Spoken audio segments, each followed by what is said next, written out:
क्या derma rolling से बाल उग सकते हैं? अगर हाँ, तो इसे सही तरीके से कैसे करें? तो अगर आप भी बालों के झड़ने से परेशान हैं, तो ये तरीका आपकी मदद कर सकता है। दोस्तों, अगर आप सही तरीके से 8 से 10 हफ्तों तक डर्मा रोलर का इस्तेमाल करते हैं, तो आपको इसका एक अच्छा रिजल्ट देखने को मिल सकता है। आपको आपके बालों की ग्रोथ और डेंसिटी फिर देखने को मिल सकती है। मैं आपको बताने वाला हूँ कि डर्मा रोलिंग को सही तरीके से कैसे करें, ताकि आपको जल्दी और इफेक्टिव रिजल्ट देखने को मिल सके। जब आप डर्मा रोलर का यूज करते हैं, तो ये स्किन या स्कैल्प पर माइक्रो इंजरीज पैदा करने का काम करता है, लेकिन इससे स्किन को कोई बड़ा नुकसान नहीं होता। इस प्रोसेस से कोलेजन और इलास्टिन फाइबर का निर्माण होता है, जो स्किन को बेहतर बनाने और बालों के रीग्रोथ में मदद करता है, जिससे शरीर का नेचुरल हीलिंग मैकेनिज्म एक्टिवेट हो जाता है। जब डर्मा रोलर को स्किन या स्कैल्प पर घुमाया जाता है, तो इसकी सुइयां स्किन की ऊपरी परत में छोटे छोटे छेद करती है, जिससे अफेक्टेड एरिया में ब्लड सर्कुलेशन बढ़ जाता है और पोषक तत्व बालों के फॉलिकल्स तक पहुंच जाते हैं, जो स्किन को रिपेयर मोड में डाल देती है, जिससे नई कोलेजन और इलास्टिन फाइबर बनने लगते हैं। कुछ रिसर्च में ये भी पाया गया है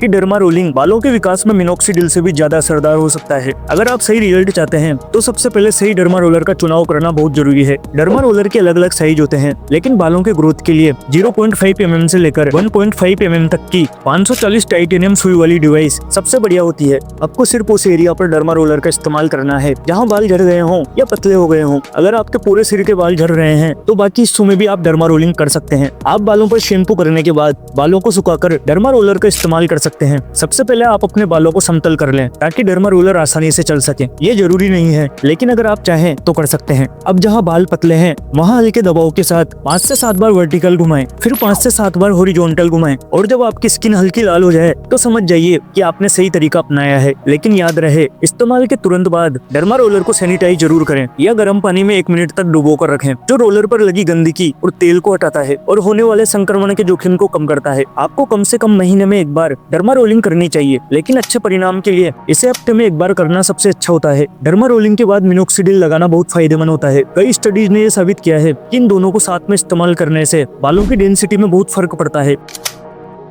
डर्मा रोलर का इस्तेमाल करने से पहले कुछ बातों का ध्यान रखना बहुत जरूरी है। सबसे पहले डर्मा रोलर का साइज चूज करते वक्त अपनी स्कैल्प की सेंसिटिविटी का ध्यान रखें। अगर आप बिगिनर हैं, तो 0.25 mm से 0.5 mm तक की निडल्स का इस्तेमाल करें, क्योंकि ज्यादा बड़ा साइज आपके स्कैल्प को नुकसान पहुंचा सकता है। और ये बात याद रखें, डर्मा रोलर को अपने बालों पर कभी भी रोज नहीं करना चाहिए। इसे सप्ताह में केवल 1 से 2 बार ही करें। साथ ही जब भी रोलर का इस्तेमाल करें, उसे स्कैल्प पर बहुत ही हल्के हाथों से घुमाएं। रोलर का दबाव इतना कम होना चाहिए कि बस हल्की चुभन महसूस हो, लेकिन दर्द या खून न निकले। और अपने डर्मा रोलर को कभी भी किसी के साथ शेयर न करें, क्योंकि ये संक्रमण का कारण बन सकता है। साथ ही यदि स्कैल्प पर पहले से ही सूजन, इन्फेक्शन, मुहासे या अन्य कोई समस्या है, तो रोलर का इस्तेमाल न करें। और सबसे जरूरी बात, डर्मा रोलिंग के बाद अपने बालों में कोई ऐसा प्रोडक्ट न लगाएं जो आपके स्कैल्प को इरिटेट करे। बेस्ट है कि आप अपने स्कैल्प को थोड़ा रेस्ट दें और उसे नेचुरली हील होने दें। अगर आप ये सिंपल टिप्स फॉलो करेंगे, तो आपके डर्मा रोलर से बालों की ग्रोथ ज्यादा इफेक्टिव और सेफ रहेगी। ये थोड़ी धीमी प्रक्रिया है, जिसमें आपको रिजल्ट्स के लिए